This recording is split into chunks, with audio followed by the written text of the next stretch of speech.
Hello everyone, स्वागत है आप सभी का शिक्षा पाठ में केटीसी के हमारे सेशन में, जहां हम देखते हैं हमारे जो सूचक से बुलेटिन न्यूज़पेपर पर आधारित सेशन पर आधारित एमसीक्यूज हम यहां देखेंगे। आज है 29 जून 2026। चलिए स्टार्ट करते हैं हमारे आज के सेशन पर आधारित एमसीक्यूज। फर्स्ट क्वेश्चन हमारा है, जून 2026 में राजस्थान के मुख्यमंत्री भजनलाल शर्मा द्वारा शुरू किए गए राष्ट्रीय प्लस पोलियो अभियान का मुख्य नारा क्या है, स्लोगन क्या है। हमने हमारे सेशन में इसके बारे में चर्चा की थी। तो इसका मुख्य नारा रखा गया है, ए पोलियो मुक्त राजस्थान, स्वस्थ राजस्थान। बी 2 बूंद हर बार पोलियो पर जीत रहे बरकरार। सी हर बच्चे को 2 बूंद पोलियो से मुक्ति। डी खुशहाल बचपन पोलियो मुक्त जीवन। तो इसका नारा रहा है जून 2026 में मुख्यमंत्री जी द्वारा इसका पोस्टर का विमोचन भी किया गया था, 2 बूंद हर बार पोलियो पर जीत रहे बरकरार। बी हमारा सही आंसर होगा। सेकंड क्वेश्चन हमारा है, राजस्थान के अलवर में स्थित सरिस्का टाइगर रिजर्व में सफल बाघ पुनर्स्थापना की महत्ता को देखते हुए प्रतिवर्ष किस तिथि को सरिस्का डे के रूप में मनाया जाएगा। तो हमने हमारे सेशन में इसके बारे में चर्चा की थी। 28 जून को प्रतिवर्ष सरिस्का डे के रूप में मनाया जाएगा। थर्ड क्वेश्चन है हमारा, कथन कारण पर आधारित कौशल विकास और उद्यमिता मंत्रालय की नवीनतम अप्रेंटिसशिप रिपोर्ट FY 2025-26 के संदर्भ में निम्नलिखित कथनों पर विचार कीजिए। फर्स्ट स्टेटमेंट है, अप्रेंटिसशिप युवाओं को जोड़ने के मामले में राजस्थान देश भर में प्रथम स्थान पर रहा है। सेकंड स्टेटमेंट, राज्य में कुल अप्रेंटिसशिप से जुड़ाव लगभग 81% हिस्सा केवल 5 जिलों से केंद्रित है, जिसमें अलवर शीर्ष पर है। थर्ड स्टेटमेंट है, इस हुनर से राजस्थान में की बेटियों की भागीदारी लगभग 50% दर्ज की गई है। हमने हमारे सेशन में इसके बारे में विस्तार से चर्चा की थी, जिसमें राजस्थान अप्रेंटिसशिप युवाओं को जोड़ने के मामले में देश भर में फर्स्ट रैंक रही है। राज्य में कुल अप्रेंटिसशिप का जुड़ाव 81% पॉइंट रहा है। 81 जो राजस्थान में टोटल 100% में से 81% केवल 5 जिलों में रहा है, जिनमें अलवर शीर्ष पर रहा है। दोनों स्टेटमेंट हमारे बिल्कुल करेक्ट है, जबकि थर्ड स्टेटमेंट हमारा बिल्कुल गलत है। हमारा सही कथन होगा फर्स्ट और सेकंड, सी हमारा सही आंसर होगा, क्योंकि इसमें बेटियों की भागीदारी 50% नहीं बल्कि 18% ही फीमेल्स रही हैं, भागीदारी रही है। नेक्स्ट हमारा क्वेश्चन रहेगा, कथन कारण पर आधारित क्वेश्चन है। कथन है, जयपुर में अरावली पहाड़ियों पर स्थित ऐतिहासिक गढ़ गणेश मंदिर तक पहुंचने के लिए बन रही रोपवे परियोजना का कार्य लंबे समय तक कानूनी अवरोध में लटका रहा, क्योंकि यह परियोजना पर्यावरण संरक्षण, वन क्षेत्र तथा हेरिटेज जोन से जुड़े संवेदनशील मामलों के दायरे में आ रही थी।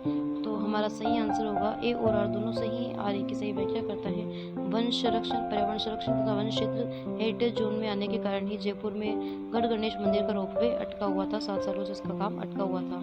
नेक्स्ट हम देखेंगे, हमारा क्वेश्चन रहेगा फिफ्थ क्वेश्चन, हाल ही में जर्मनी में आयोजित हुए junior world shooting championship 50 metre free pistol event में रजत पदक हासिल करने वाले योगेश कुमार राजस्थान के किस जिले के निवासी हैं।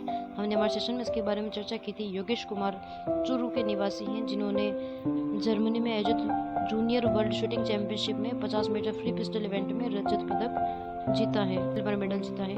नेक्स्ट क्वेश्चन हमारा रहेगा sixth question, Jaipur metro phase 2 टोक रोड रूट परियोजना के संबंध में निम्नलिखित कथनों पर विचार कीजिए। फर्स्ट स्टेटमेंट है, इस महत्वाकांक्षी परियोजना की कुल अनुमानित लागत 13,037.67 करोड़ रुपए से अधिक है।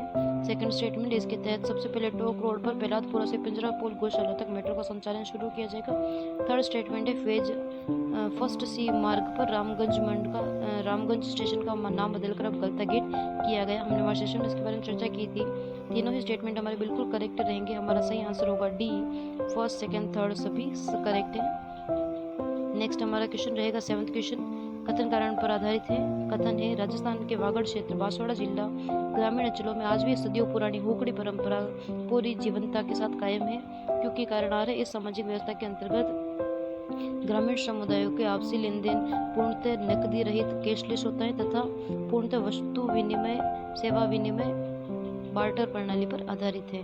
कथन और कारण दोनों ही हमारे सही हैं, और सामाजिक व्यवस्था के अंतर्गत ग्रामीण समुदाय जो पुरानी कैशलेस लेन देन है उस पर और बार्टर प्रणाली पर आधारित है। इस वजह से ही राजस्थान का जो हुकड़ी परंपरा है राजस्थान के बांसवाड़ा जिला वागड़ क्षेत्र में अभी भी जीवंतता के साथ कायम है। इस वजह से हमारा सही आंसर होगा ए और आर दोनों सही है। आर ए की सही व्याख्या करता है, हमारा सही आंसर होगा ए।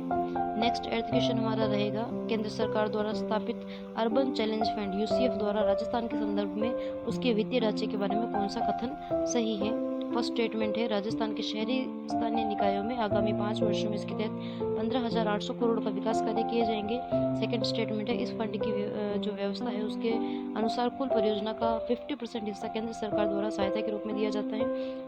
थर्ड स्टेटमेंट है ये योजना केवल जयपुर और जोधपुर जैसे टियर फर्स्ट महानगरों के लिए ही सीमित रखी गई है। हमारा सही आंसर होगा ए।